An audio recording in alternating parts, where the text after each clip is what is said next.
All right, so we need to talk through a couple of things for 717. We have a couple questions from this message on Sunday night.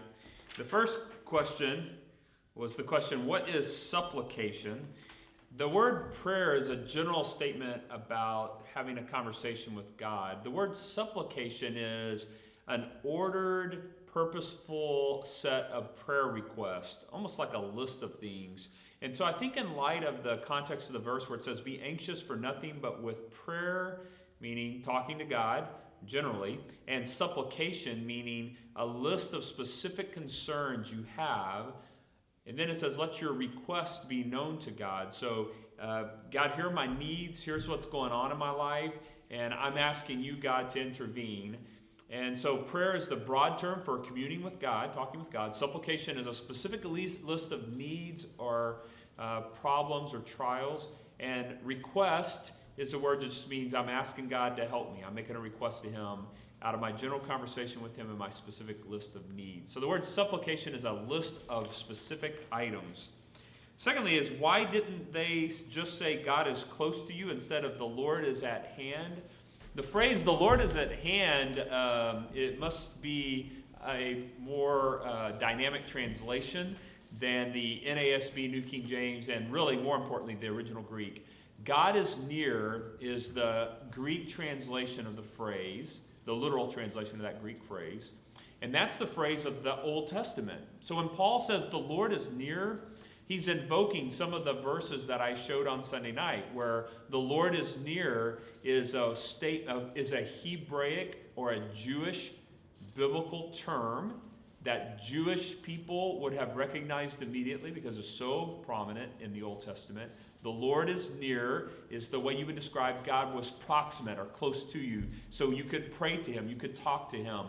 And so the reason Paul says the Lord is near is because that's fairly common language to use if you say someone's nearby and you're going to talk to them.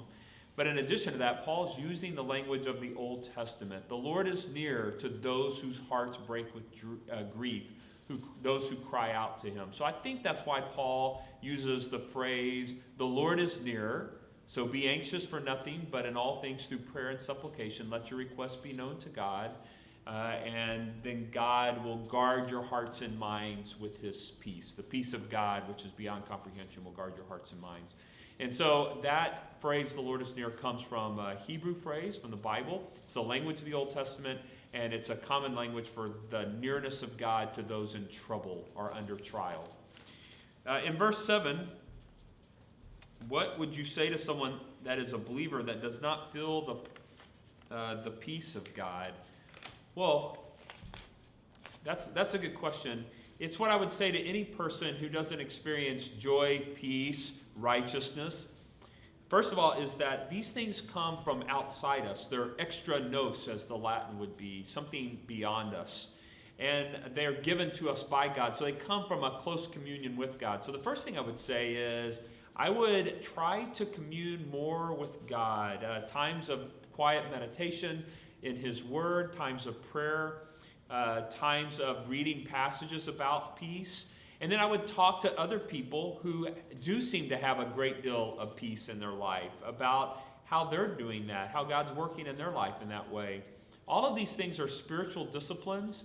So like a basketball player who's 10 years old trying to learn to shoot free throws, he might get advice from a high school kid who's a very good basketball player. But that basketball player in high school would do well to listen carefully to a college or professional player on certain nuances of the disciplines of the game.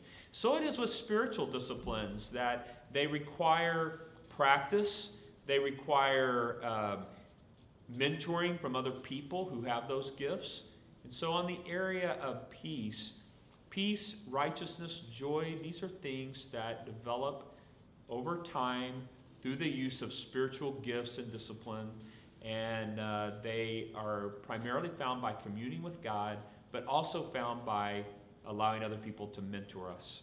I hope those things are helpful to you. We'll see you guys on Sunday night.